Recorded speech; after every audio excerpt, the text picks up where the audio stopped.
बिस्मिल्लाहिर्रहमानिर्रहीम। अस्सलाम वालेकुम। बेटा आज हम डिस्कस करेंगे ईथर्स की नॉमेनक्लेचर। तो बहुत ही आसान टॉपिक है ये आज का हमारा। तो यहाँ पे देखिए ईथर को हम कैसे रिप्रेजेंट करते हैं, आर ओ आर डैश। यहाँ पे जो आर है ये क्या हो सकता है, ये वेयर यहाँ पे आर क्या हो सकता है, अल्काइल ग्रुप हो सकता है, कोई भी मिथाइल इथाइल कोई भी एलिफेटिक चेन को ऑफ कार्बन एटम हो सकती है। फिनाइल ग्रुप हो सकता है जिसमें C6H5 होगा सिर्फ, और एराइल कोई भी एरोमेटिक ग्रुप उसके साथ अटैच हो सकता है। अब ईथर्स को हम दो हिस्सों में क्लासिफाई करते हैं, टू कैटेगरीज में इसको क्लासिफाई करते हैं। एक है सिंपल और सिमेट्रिकल ईथर और एक होता है अनसिमेट्रिकल और मिक्स्ड ईथर। अगर ऑक्सीजन के दोनों तरफ सेम अल्काइल ग्रुप्स या सेम एराइल ग्रुप्स, इस तरह के ग्रुप्स लगे हों, एक जैसे ग्रुप्स लगे हों, इसको सिंपली कह सकते हैं दोनों मिथाइल, यहाँ दोनों इथाइल है, दोनों फिनाइल है, दोनों एन प्रोपाइल दोनों तरफ लगे हों, दोनों तरफ आइसोप्रोपाइल लगे हों, कोई भी सेम ग्रुप्स दोनों तरफ लगे हों, ऐसे ईथर्स को हम बोलेंगे सिंपल आर सिमेट्रिकल ईथर्स। इसके लिए लिखेंगे हम आर ओ आर, यानी कि same groups on both sides of oxygen. तो इसी तरह मिक्स्ड आर अनसिमेट्रिकल ईथर क्या होंगे, जिसमें ऑक्सीजन के दोनों तरफ एक तरफ आर है दूसरी तरफ आर डैश होगा। क्या मतलब, यहाँ पे अगर मिथाइल है तो यहाँ इथाइल है, यहाँ दोनों एक फिनाइल है यहाँ पे मिथाइल है, ये फिनाइल है ये इथाइल है। तो अगर ऑक्सीजन के दोनों तरफ डिफरेंट ग्रुप्स हों तो उसको हम क्या बोलेंगे, मिक्स्ड आर अनसिमेट्रिकल ईथर। अगर सेम हो तो उसको बोलेंगे सिमेट्रिकल या सिंपल ईथर्स। उसके बाद हम डिस्कस करेंगे कि इनकी नॉमेनक्लेचर में कॉमन नेम्स और आईयूपीएक नेम्स कैसे हम इसको रखते हैं। तो कॉमन नेम्स बहुत ही आसान है, इसको कैसे याद रख सकते हैं आप। ये दोनों तरफ सेम ग्रुप्स है, अगर दोनों तरफ सेम ग्रुप्स हैं तो फर्ज करें इसको अल्काइल ग्रुप, कौन सा अल्काइल ग्रुप है, ये मिथाइल है, ये भी मिथाइल ये भी मिथाइल, दो मिथाइल है तो हम बोलेंगे डाई मिथाइल। जैसे ब्रांच में दो मिथाइल आ जाए तो डाई मिथाइल यूज करते हैं, डाई मिथाइल, आगे जस्ट आपने ईथर का वर्ड ऐड कर देना है। तो क्या नाम बनेगा, डाई मिथाइल ईथर। इसको क्या बोलेंगे, डाई इथाइल ईथर। दोनों तरफ फिनाइल ग्रुप है तो क्या बोलेंगे, डाई फिनाइल ईथर। तो यानी कि दोनों तरफ एन प्रोपाइल है तो डाई एन प्रोपाइल ईथर, दोनों तरफ आइसोप्रोपाइल है डाई आइसोप्रोपाइल ईथर। कोई मुश्किल बात तो नहीं है। यानी क्या बात समझ आई, दोनों तरफ जो भी ग्रुप्स होंगे अल्काइल ग्रुप्स, उनको आपने डाई का वर्ड लगा के उसको आपने रिपीट कर देना है, dimethyl ether, diethyl ether, diphenyl ether. तो इसी तरह हमारे पास जो भी दो ग्रुप्स होंगे उसका डाई के साथ लगा के आपने ईथर लगा देना है, जैसे हमने डिस्कस किया diethyl ether, diphenyl ether. इसी तरह अगर दोनों तरफ डिफरेंट ग्रुप्स आ जाएं तो फिर आप अल्फाबेटिकली दोनों ग्रुप्स को लिखेंगे। फॉर एग्जांपल यहाँ पे इथाइल है यहाँ पे मिथाइल है, तो इथाइल पहले आ जाएगा मिथाइल बाद में, तो क्या लिखेंगे, इथाइल मिथाइल ईथर। इसी तरह यहाँ पे आ जाए कि ये मिथाइल का एम और एन प्रोपाइल में एन को नहीं देखना, पी को देखना, तो प्रोपाइल, तो प्रोपाइल का पी बाद में आता है, मिथाइल का एम पहले आता है, तो methyl N propyl ether. Same इस तरह यहाँ पे इथाइल है यहाँ पे आइसो प्रोपाइल है, तो आइसो के आई को अल्फाबेटिकली में काउंट नहीं करना, आपने पी को देखना है, पी प्रोपाइल को देखना है, तो प्रोपाइल का पी बाद में आता है, ई पहले आता है, तो इथाइल आइसो प्रोपाइल ईथर।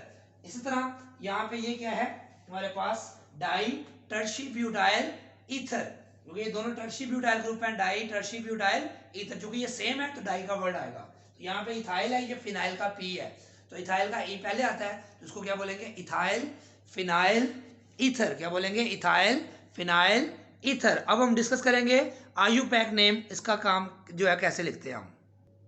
अब हम डिस्कस करेंगे कि आईयूपैक नेम जो है वो कैसे लिखते हैं ईथर्स का। इसमें आपके सामने देख सकते हैं दोनों, ये जैसे डाइमिथाइल ईथर हम पढ़ चुके हैं, इसको कैसे कहते हैं।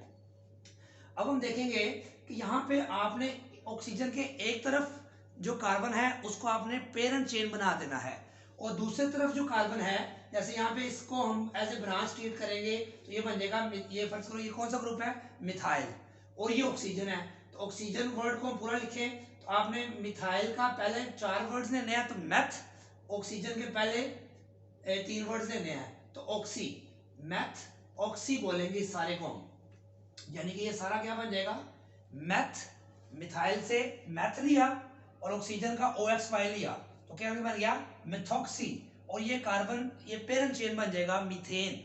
इसको मिथाइल नहीं बोलेंगे, जैसे हम लॉन्गेस्ट चेन सेलेक्ट करते हैं तो हम यहाँ पे लॉन्गेस्ट चेन यहाँ पे एक कार्बन की है, इसको हम पेरेंट चेन बोलेंगे मीथेन, तो ये बनेगा मिथॉक्सी मीथेन।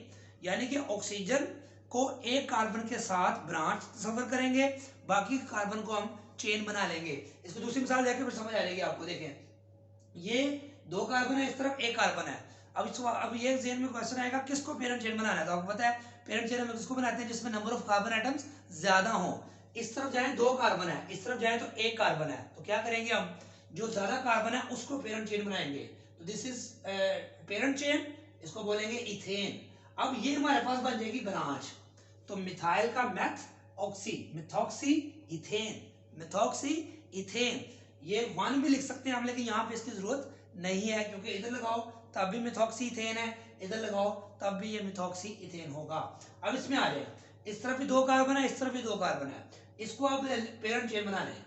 ये इथेन बन गया और ये अब ऑक्सीजन के साथ मिथॉक्सी, मिथाइल नहीं है इथाइल है, तो क्या बोलेंगे इथॉक्सी, इथॉक्सी इथेन। क्या बोलेगा इथॉक्सी इथाइल का क्या बोलेंगे ऑक्सीजन के साथ इथॉक्सी इथेन। इसको क्या बोलेंगे। अब इसमें 3 कार्बन की चेन है, सब नजर आ रहा है हमें, ये पेरेंट चेन बनेगी तो ये बन जाएगा प्रोपेन और ये क्या बन जाएगा मिथॉक्सी, पहले बता चुका हूं।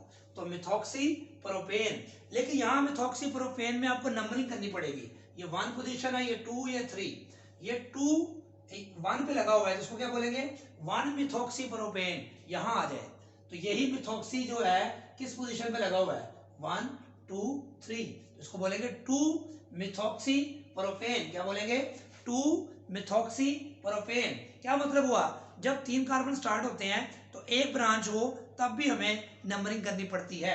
यहाँ पे आ जाए, ये देखिए 1 2 3 4, तो 2 पे क्या लगा हुआ है इथॉक्सी, ये इथाइल के साथ ऑक्सीजन को क्या बोलेंगे इथॉक्सी। इसको ऐसे याद रखें अल्कोक्सी अल्केन, कैसे इसका नाम लिखते हैं हम alkoxy alkane, methoxy methane, ethoxy ethane. इससे यहाँ पे क्या बना 2 पे इथॉक्सी है, 2 इथॉक्सी ब्यूटेन, तो ये ब्यूटेन की चेन है। तो 2 पोजीशन पे इथाइल इथॉक्सी लगा हुआ है ग्रुप, तो इसको क्या बोलेंगे ethoxy ethane, ethoxy 2 ethoxy butane. इसी तरह यहाँ पे आप देख सकते हैं कि ये मिथॉक्सी ग्रुप बेंजीन के साथ अटैच है, तो क्या बोलेंगे इसको मिथॉक्सी बेंजीन। क्या बोलेंगे मिथॉक्सी बेंजीन। इसका कॉमन नेम एक और है, इसको एनिसोल भी कहते हैं। इसका यहाँ पे क्या है इथॉक्सी बेंजीन, इथॉक्सी बेंजीन। इसको क्या, इसका कॉमन नेम क्या है फेनिटोल। इसी तरह यहाँ पे क्या है, अब इस हिस्से को आप क्या कह देंगे फिनॉक्सी बेंजीन। पहले इसको कहा था डाइफिनाइल ईथर, अब ये सब फिनॉक्सी बन गया, जैसे अल्कोक्सी फिनॉक्सी, फिनॉक्सी C6H5O को कहते हैं फिनॉक्सी, जैसे इसको कहा था इथॉक्सी, फिनॉक्सी बेंजीन। बहुत ही आसानी से आप कर सकते हैं। इसका नाम क्या होगा आइसोप्रोपोक्सी, आइसोप्रोपाइल है ना, तो आइसोप्रोपोक्सी बेंजीन। इसी तरह ये क्या होगा मिथॉक्सी साइक्लोहेक्सेन, ये मिथॉक्सी ग्रुप है, ये साइक्लोहेक्सेन की चेन ज्यादा बड़ी है, तो मिथॉक्सी साइक्लोहेक्सेन। एक ही ब्रांच है तो नंबरिंग की जरूरत नहीं पड़ेगी। यहाँ पे आ जाए 2 इथॉक्सी ग्रुप लगे हैं 2 पोजीशन पे, तो क्या बोलेंगे, जैसे हम लिखते थे 2 डाइक्लोरोप्रोपेन, इस तरह ये क्या बनेगा 2 डाई इथॉक्सी प्रोपेन, यानी कि ये पेरेंट चेन बन जाएगी प्रोपेन की, और 2 पोजीशन पे 2 इथॉक्सी ग्रुप लगे हैं, तो क्या बोलेंगे 2 डाई इथॉक्सी प्रोपेन। सेम इसका यहाँ पे 2 पोजीशन पे 2 मिथॉक्सी ग्रुप लगे हैं, तो इसको क्या बोलेंगे 2 डाई मिथॉक्सी प्रोपेन। इसका मतलब ये हुआ कि जब ब्रांच के तौर पे इसको हम ले रहे हैं तो अगर 2 आ जाएंगी तो फिर उसकी दोनों की पोजीशन लिखनी पड़ेगी, ऐसे हम लिखते थे 2 डाई मिथाइल प्रोपेन। तो ये बड़ा सिंपल सी नोमेनक्लेचर थी ईथर्स की। तो नेक्स्ट इसकी प्रिपरेशन और रिएक्शन डिस्कस करेंगे। दुआ में याद रखें, अपने फ्रेंड्स में इसको शेयर करें, चैनल को अगर सब्सक्राइब नहीं किया तो सब्सक्राइब करें, और जो है वो कमेंट जरूर दीजिएगा। अल्लाह हाफिज़।